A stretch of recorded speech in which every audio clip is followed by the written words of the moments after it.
So today we're going to be talking about all the things you need to think about to determine when you should take Social Security.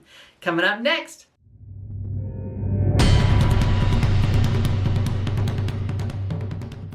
Hi everybody, my name is Dee Burks and this is Retirement Rescue, where we talk about how to make money, save money, and create a great retirement. Well, for a lot of people, especially those who don't have a huge retirement account like a 401k or a pension or something of that nature, Social Security can make up a lot of what you're planning to live on in retirement. So determining when to take Social Security and how it's going to benefit you the most is really important. Now, one of the things I want to say right up front, and this is going to seem incredibly counterintuitive, do not listen to talking heads on YouTube. Please go yourself to the Social Security Administration website, to their offices. You can call them and confirm the information that's going to work for you. Every person's situation is different. For this little exercise, I'm actually going to use my own personal Social Security statement as an example, just so you can get an idea of the various things you need to consider. Now, one of the main things to understand, I am talking about taking Social Security for retirement. I am not talking about Social Security disability or any other kind of things that are covered under Social Security. I am just talking about Social Security for retirement. Disability is a whole nother animal. So if that's you, you get your information from the Social Security Administration. I am just talking about retirement. But let's assume you're getting ready to retire or you're thinking about it. These are the things that you need to really consider when you think about whether to take Social Security early as 62, whether to take it at your regular retirement age, which depending on the year you were born might be 66, it might be 67, or if you're going to try and delay it until age 70. We're going to go through all of the benefits and considerations for all of those things. Now, when we talk about Social Security, it's really a little bit morbid because we're really trying to guess when we're going to die. I mean, that's really what it comes down to. When you're trying to figure out the best course of action for you, what you're really telling yourself is, okay, here's how long I think I'm going to live. If you don't think you're going to live that long, you need to take it earlier.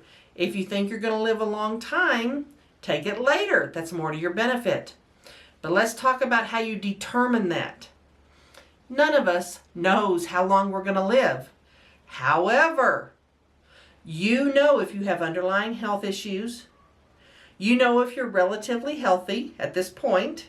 You know how long your parents lived, their siblings, how long your grandparents lived on both sides. Those things are going to play into your decision making. One thing you don't want to do is think, hey, I drink wheat germ, I jog. No one in my family's lived past 75, but I'll live to 100. Okay, that's unrealistic, y'all. A lot of our longevity is determined by our genes, and even incredibly healthy people can die relatively young. The best way is to take your health into consideration, but also look at those people in your family and see how long they have lived. And let's use my family as an example. There are people in my family who died relatively young. Almost all of them, those deaths were, in my opinion, due to lifestyle choices. They smoked like a freight train for 40 years. They had an addiction problem.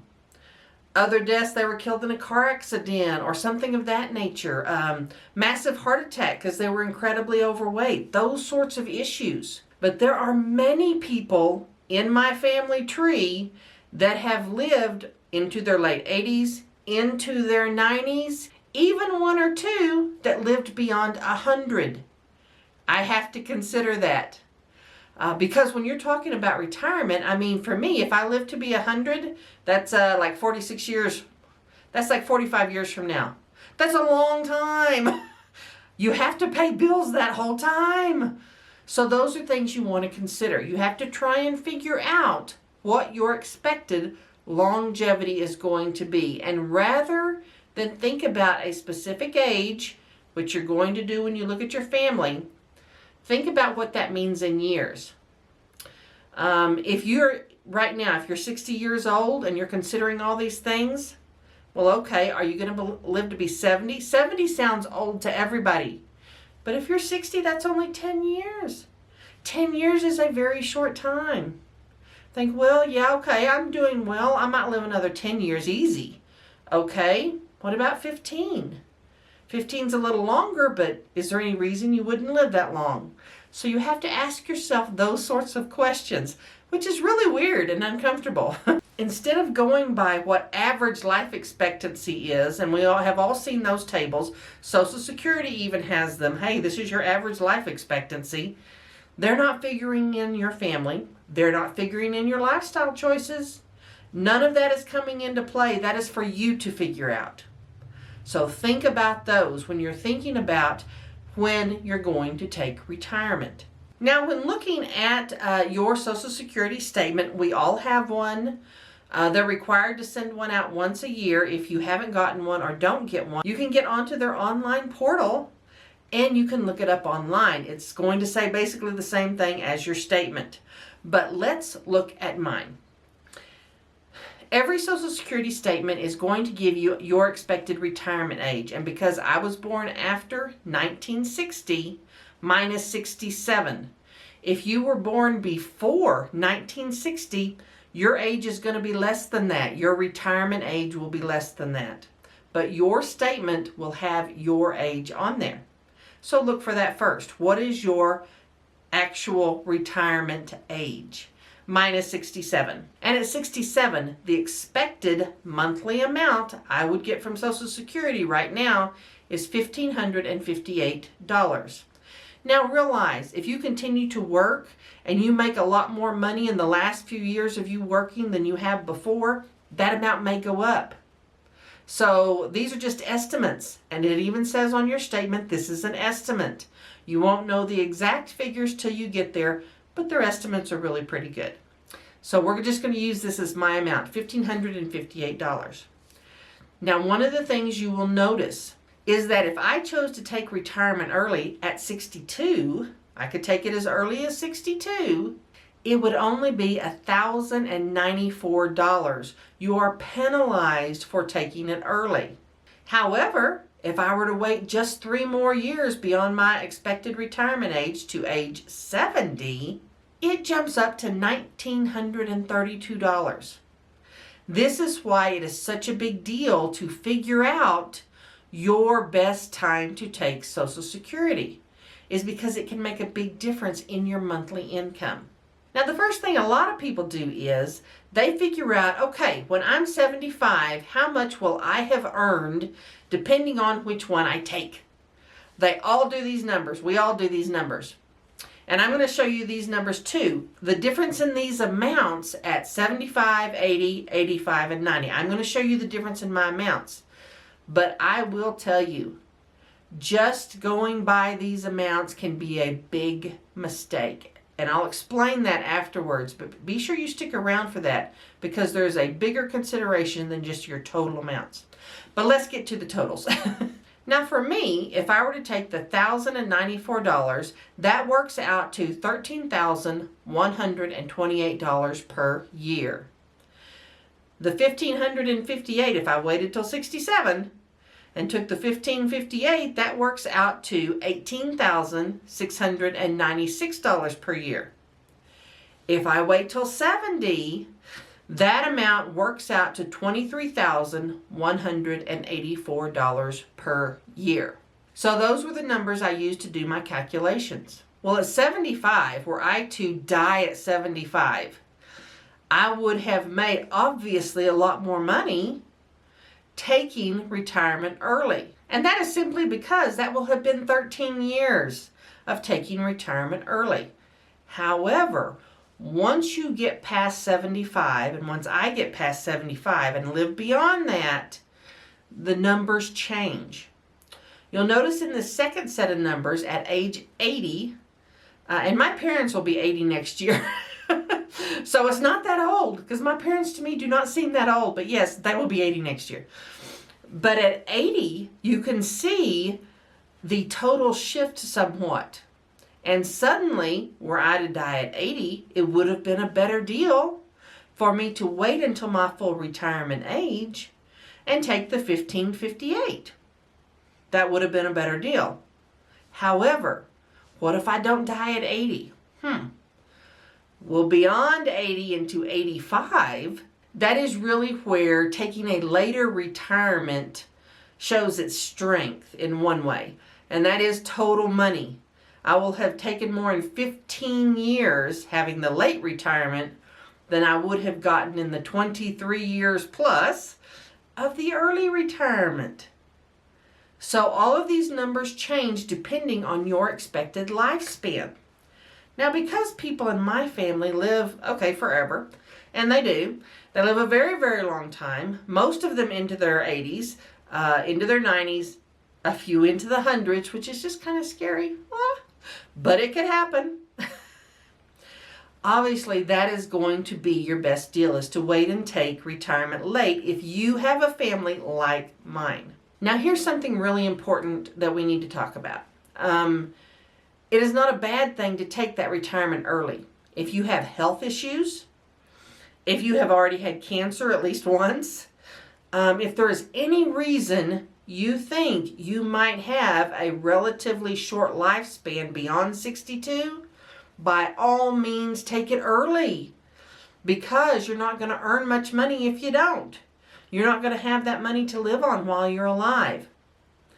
However, if you can wait, it certainly helps you. And once you get beyond your expected retirement age, then every year you wait to take retirement, you get money added. In my case, and you can see this using the little slider on your screen when you log into your Social Security account, every year you wait beyond your expected retirement age, it'll give you a new number.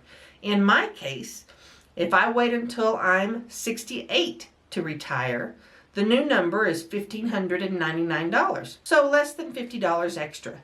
However, if I wait till 69,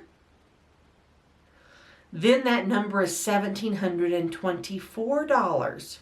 That's a big difference between 1558 and 1724.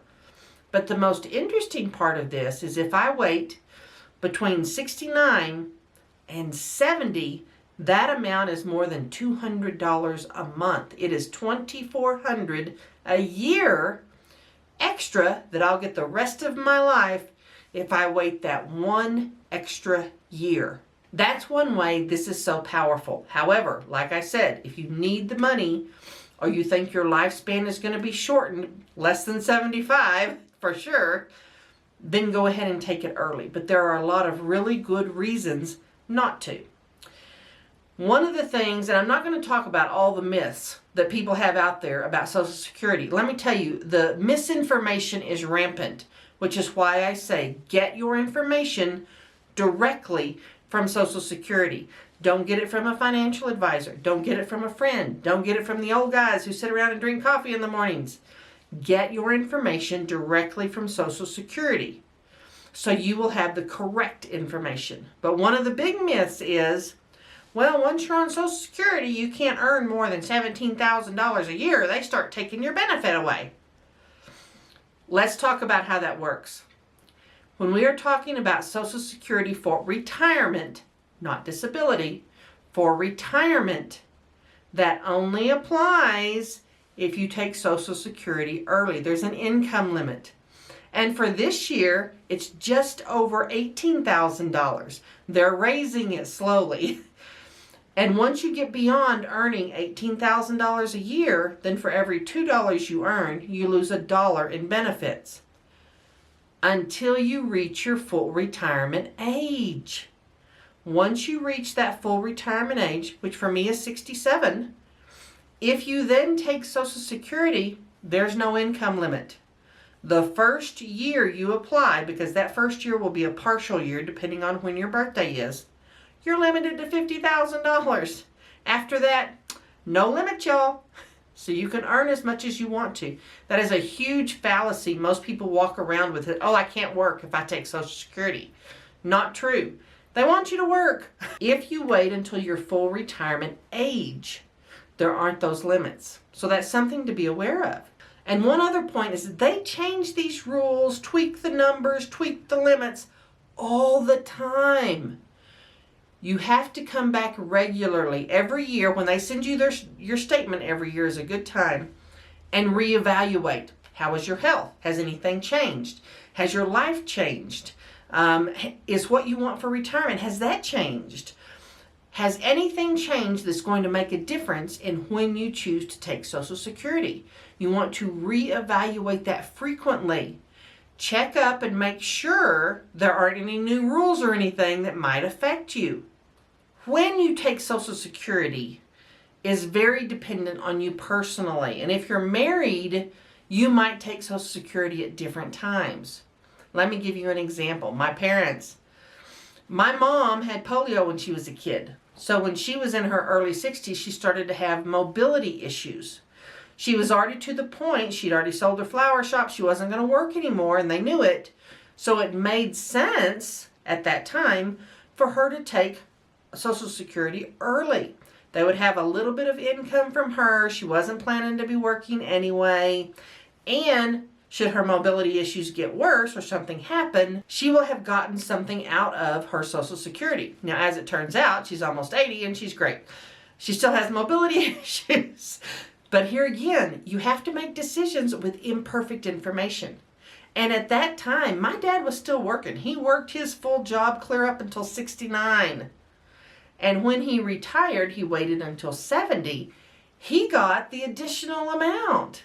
So they're doing pretty well Social Security wise. But each individual has to decide what's best for them. And if you're a couple, then you have to figure out, okay, what is our best possibility here? And again, your information's not going to be perfect. But let's talk about the big one, and that is inflation. Y'all, inflation is a beast. We have talked about inflation multiple times. It's awful. It's really bad when you're on a fixed income. And let's talk about that for a minute. Let's say you take early retirement, okay? And you go at least 20 years and you're in your early 80s. You will have earned well over $250,000 in total money. It sounds great, doesn't it? But that's 20 years. Inflation over 20 years will have continued to compound. Prices will be much higher than they were 20 years earlier, but you will still have that small amount, which in my case would be $1,094. 20 years down the road, that's not going to pay for much. It's really not. That's the biggest issue with taking retirement early, if you don't have to, is that after 20 years, that amount does not go up. And inflation will eat it down to nothing.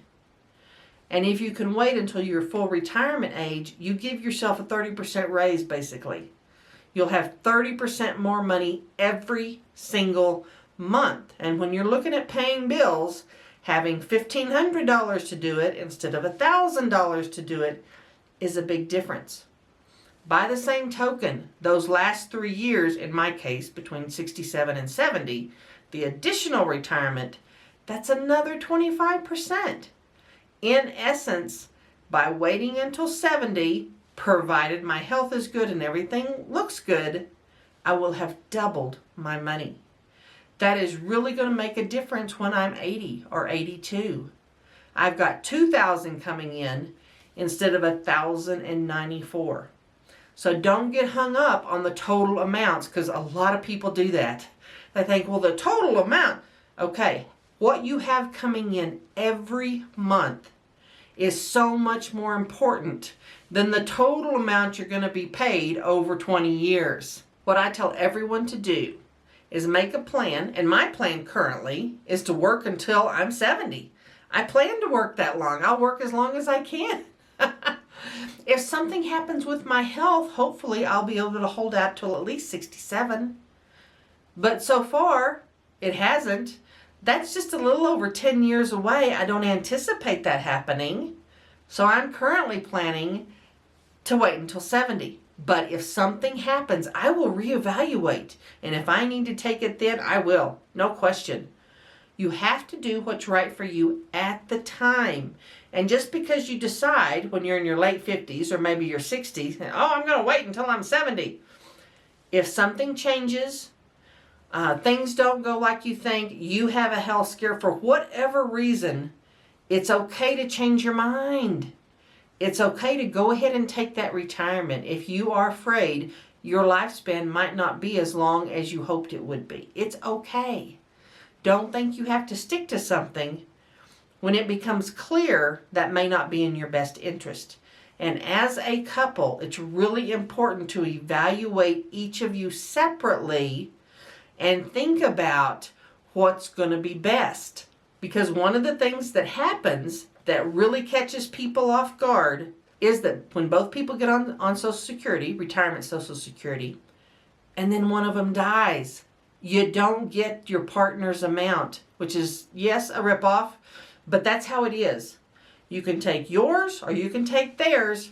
You can't take both. So either way, you're going to suffer a pretty devastating loss in income if you are depending on a spouse who's on Social Security and something happens to them.